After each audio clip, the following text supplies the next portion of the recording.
Fala, galerinha do xadrez, tudo beleza? Se você tem 500 de rating no chess.com, você provavelmente tá começando aí no xadrez, né? Já sabe as regras e tudo mais, tá querendo melhorar. Se você tem 1000, você já sabe ali princípio de abertura, já joga bacana, já conhece alguns padrões de checkmate e tudo mais. Se você tem 1500, você já joga muito bem, tá à frente de muita gente, da maioria das pessoas que você conhece, né? Já conhece tema tático, já entende alguma coisa de estratégia, conhece alguns finais, a abertura vai tranquila, né, na maioria das vezes e tudo mais. Se você tem 2000, então você já tem aí muita experiência, já joga melhor do que 98% das pessoas do mundo todo, né, já realmente aí sabe as aberturas, tem o seu repertório, conhece padrões táticos, consegue calcular várias jogadas à frente e tudo mais, é um grande jogador. Agora imagina você tem então 2500 ou mais,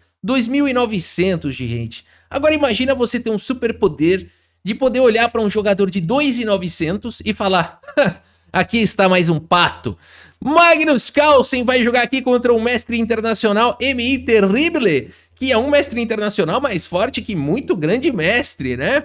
A gente vê os grandes mestres aí com 2.500 de rate, 2.600, uns fortes grandes mestres com 2.700, 2.800, diamante, né, Sup chegando aí nos 2.900, também 3.000, às vezes passa o Sup, né? Então a gente tem aí os nossos grandes mestres fortes, né? Mas esse é um mestre internacional de 2.900, é um mestre internacional muito forte. E o Magnus Carlsen olha pra ele e fala: vambora, mais um patinho. Vamos dar uma olhada então nessa partida. Como deve ser Magnus Carlsen, esse poder, né? É incrível realmente. Vamos ver a partida. Magnus Carlsen abre aqui com o peão do rei. E aí a gente tem uma defesa francesa e o Magnus Carlsen vai para a variante do avanço aqui da defesa francesa. Variante do avanço, a turma ataca o peão aqui central com C5 mesmo. C3 protege dama B6, já traz pressão no centro, já traz um incômodo em B2, você não pode tirar o bispo que tá caindo lá em B2. E como jogar contra isso, o Magnus Carlsen segue desenvolvendo o cavalo em F3. Bispo D7 foi jogado um lance bem comum aí na francesa, evitando os possíveis cheques lá em B5 no futuro, já tentando possivelmente até trocar mesmo esse bispo mal. E aqui bispo D3 foi jogado pelo Magnus Carlsen. Aqui nós temos C por D4 capturando o peão, e aqui o Carlsen faz um roque, ele vai para um gambito aqui, olha aí, como jogar contra a francesa.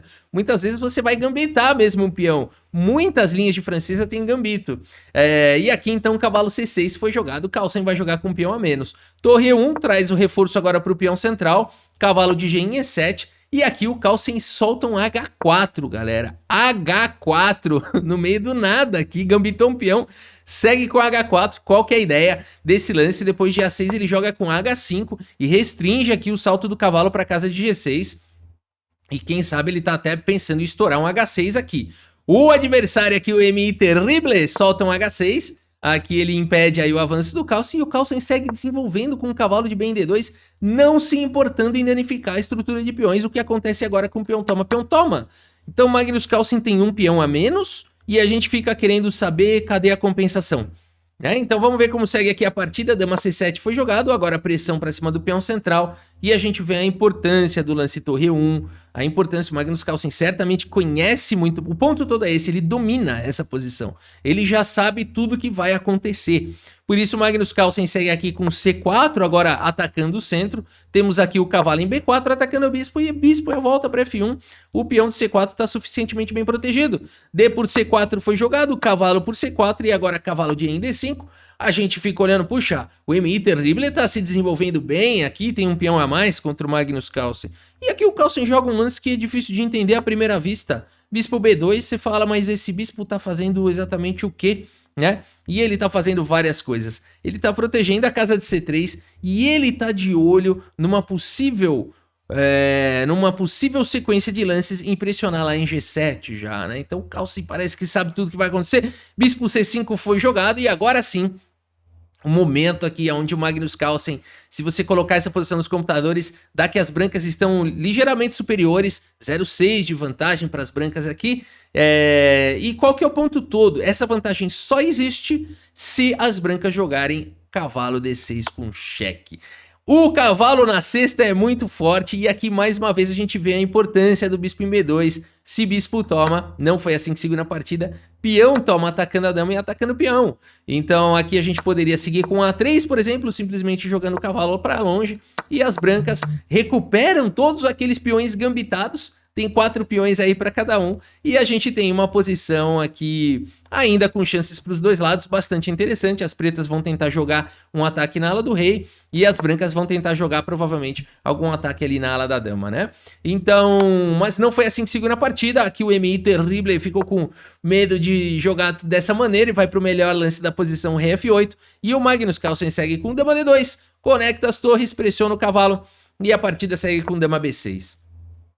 Magnus Carlsen segue com torre de A em B1, coloca a torre na mesma coluna da dama, a dama vem para casa de A7, mantendo a pressão em F2, saindo da coluna da torre, e o Carlsen segue com bispo D4, eliminando esse incômodo da pressão em F2. Bispo toma, cavalo toma, e aqui a dama mais uma vez centraliza para casa de C5, protege aqui o cavalo. Aqui o Magnus Carlsen já está ameaçando tomar mesmo peça e ganhar material e colocar um forte ataque ainda para cima do MI Terrible. Por isso dama C5 traz a proteção para o cavalo.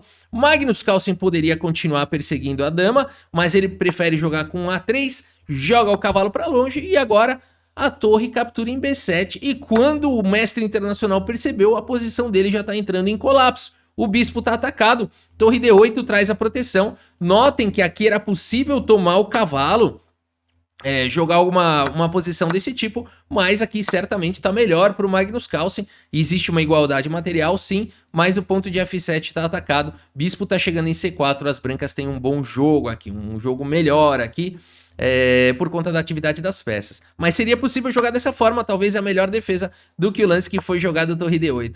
Porque agora o Magnus Carlsen segue com cavalo por C6, e agora o que jogar, hein? Aqui bispo por C6 foi jogado, tá caindo em F7. Se tomasse de dama não seria muito diferente, torre C1, esse ataque aqui ele realmente é imparável, torre C4, o que você quiser aqui tá vindo, dá até para sacrificar aqui a torre, jogar para cima aqui do rei, tá caindo outra torre, ou seja, a posição das negras já está desmoronando. Por isso, nessa posição, seguiu com o bispo por C6, e agora sim, o Carlsen pode tomar em F7, mas aqui a gente vê o estilo do Magnus Carlsen. Ele não vai para essas linhas, sempre que ele puder ele simplifica a posição. Por isso o Magnus Carlsen segue com torre C1 aqui. E agora não tem jeito, essa dama vai ter que sacrificar aqui no cavalo, porque ela tá praticamente sem casa, né? Se dama por A3 fosse jogado, tá caindo aqui o bispo, né? Então essa é a característica aqui do Carlsen, ele força a simplificação, porque agora o MI Terrible tem que entregar a dama por material, dama toma, bispo toma, dama por uma torre e uma peça menor costuma ser ok, desde que as peças das negras possam ter atividade. Pergunto, as peças das negras estão com atividade? Não, olha essa torre. O rei tá seguro? Nem um pouco. E que mais? As brancas têm como atacar? Muito. Tem peão passado? Tem. Dama B2 foi jogado aqui pelo Magnus Carlsen, pressionando agora aqui o bispo em A8, bispo por A6, capturando aqui o peão, e não dá para tomar esse peão por conta da entrada das peças na fileira do fundo. Por isso o rei G8 foi jogado, o Magnus Carlsen joga a torre C8 de qualquer maneira, a torre toma, bispo toma, rei vem para H7, o peão avança, né? Aqui a gente vai vendo com que tranquilidade o Magnus Carlsen vai jogando esse final. Aqui já tá caindo o tempo do MI Terrible, ele segue com o cavalo F6, e como finalizar aqui, simplesmente dama C2 cheque, e depois de bispo E4, simplesmente jogando aqui tranquilamente Magnus Carlsen, dama C7, meus amigos. E aqui nessa posição acaba o tempo do MI Terrible, numa posição que já não dá mais, né? Aqui a melhor coisa que as pretas poderão fazer será sacrificar aqui o cavalo no peão para ele não virar, né, para não ter que sacrificar a torre no futuro. E aqui a gente tem um final completamente vencedor, dama e bispo contra torre e bispo, sendo que ainda, além de tudo, Magnus Carlsen tem um peão passado aí na coluna A, né? Então esse é Magnus Carlsen, esse é o poder desse homem que olha para um 2.900 e fala: esse rapaz tem 400 de rating a menos do que eu, vai ser moleza.